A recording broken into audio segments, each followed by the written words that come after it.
What was once the Polk County Courthouse now serves as the Polk History Center and houses the Historical Museum and Library. The museum serves Polk's community through special events, volunteer opportunities, and educational programs. The museum's exhibits and programs continue to grow and change as new information and artifacts become available. More details are coming up next on Polk Place.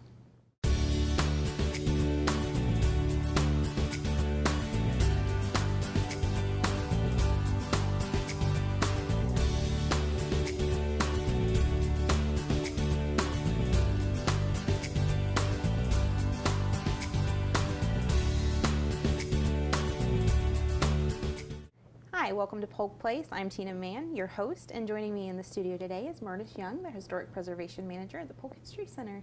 Hi, Tina. Welcome. Thank you. So, as in a break from the heat, we're all thinking water, and so is the History Center. So why don't you tell us a little about water and what we're doing at the History Center this month to feature it? As it turns out, yes, in August, we are integrating all our programming and our exhibits to feature the importance of water. And water has become a very topical issue. It's there are a lot of articles recently, a lot of feature stories about Florida's future, the future of water in Florida, and the high demand, and what it was like in the past, what it looks like today, and what the future looks like for our waterways. So we wanted to take an opportunity and give our visitors a chance to go back in time and recall the early period of history in Florida and the waterways and what that meant through the present and into the future. And how that's all changed. Changed, yes. It has. So, as always, there's family-friendly programming, and we have the Curators of Curiosity program. Why don't you tell us what we're featuring on that this month? Our young learners, and with their adult learners, are going to be able to have an opportunity to come into the Discovery Room, and Jamie will have programs to help them, materials and programs to help them experience and discover the early history of water and the influence that had on developing Florida, but more importantly, our early inhabitants. We have in the museum, in the Paleo-Indian exhibit, a dugout canoe that was exhumed from Lake Walk in the water. That's so cool. That particular artifact, carbon dating dates that to about 450 AD.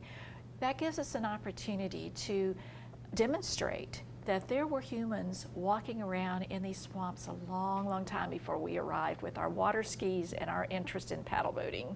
Absolutely, and I love looking at that canoe. It's just, I mean, it's in pieces, but I mean, it's so neat to be able to see something that ancient. Mm-hmm. That's true, and so we want to, there's the experience of the development of Florida as a result of the waterways and those early years of the Paleo-Indians, and then through history. Train tracks usually also navigate waterways. Mm-hmm. There are just so many ways that the state's water affected the development of the state. In addition to that, we certainly know that water has it's a very important element to the human experience. So we want to talk about that, and we want to give everybody an opportunity to think about that. And as part of the family and, the experience in general, they have the kiosk still that is available and only for a limited time left. So if we do, the Florida Humanities Council designed and developed a kiosk, and the purpose of that is to create an interactive educational experience, a discovery and learning experience for people to take a look at the development or the relationship of humans and the development of the country and the state and Polk County in terms of our experience, our close relationship to water. The particular kiosk that we have is divided into 3 components. So you can discover the importance and the history of our relationship to water based on beaches and that experience and the springs of Florida, and then also tourism and that very important component of tourism and water. And again, recent articles, recent developments in water and water preservation and restoration of springs and preservation of springs is all incorporated in that kiosk. So it gives you an opportunity to, perhaps you've never been diving in a spring or had an opportunity to float down one of the beautiful springs, but this kiosk gives you an opportunity to do that and see and experience that exciting beauty of Florida. It is, and it is so pretty. And speaking of springs, that is what is going to be featured this month for the Lunch and Learn. We have enjoyed for a period of time now a relationship with Rick Kilby. Rick is, for about 25 years, Rick has been, he's a historian of contemporary culture, and he has done a lot of work in the area of springs and water. He developed an exhibit that is entitled Seeking the Fountain of Youth. And the whole idea, it's Ponce de Leon, it's about the story of Ponce de Leon, seeking the fountain of youth.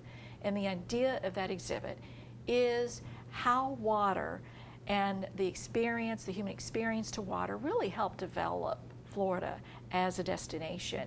It's a very whimsical exhibit, and we were fortunate to be a host site for that exhibit for several months.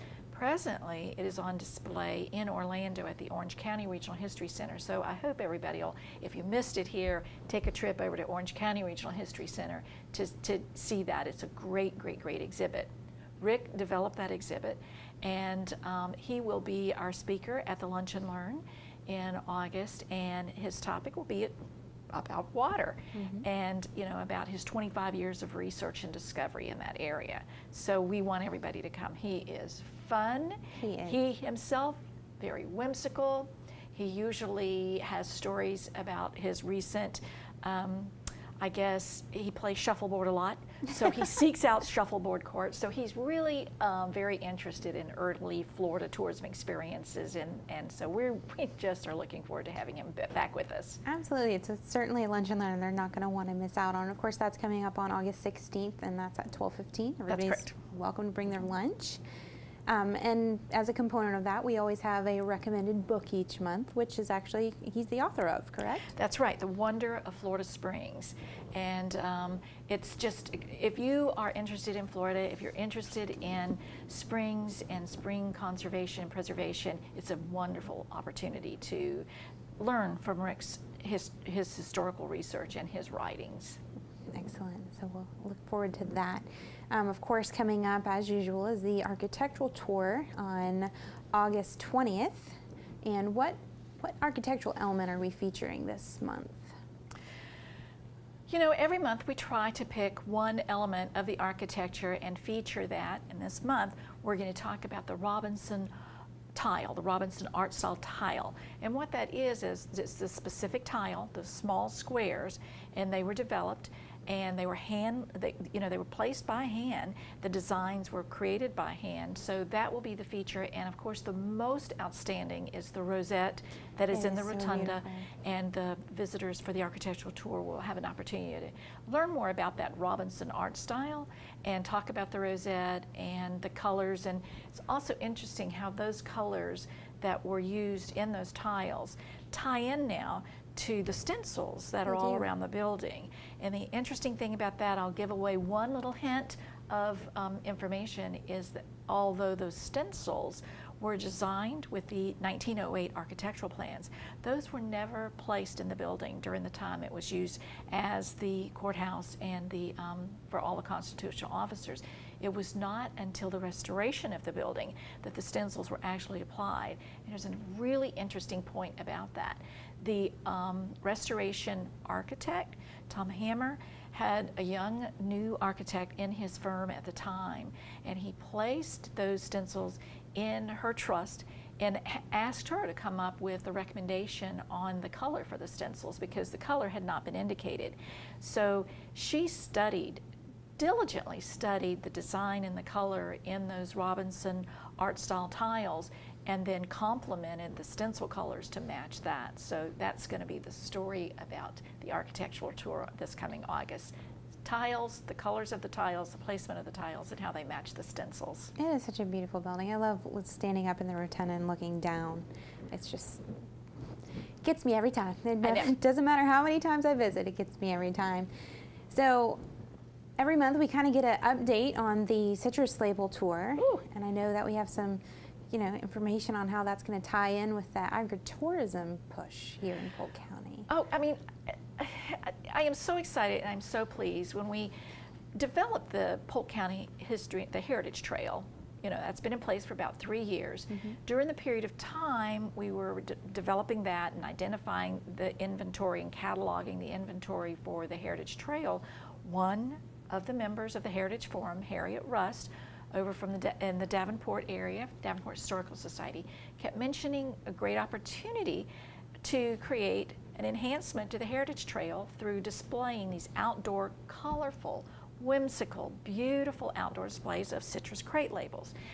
So we did. She kept encouraging us, so we did. We partnered with Visit Central Florida and the Florida Citrus Hall of Fame and then the History Center, and we designed a program so that we could install these outdoor displays to depict these citrus crate labels that represent the packing houses that were all around Polk County, and the packing houses that ship this fresh fruit northward, and these beautiful marketing tools that were designed and developed to help promote that citrus.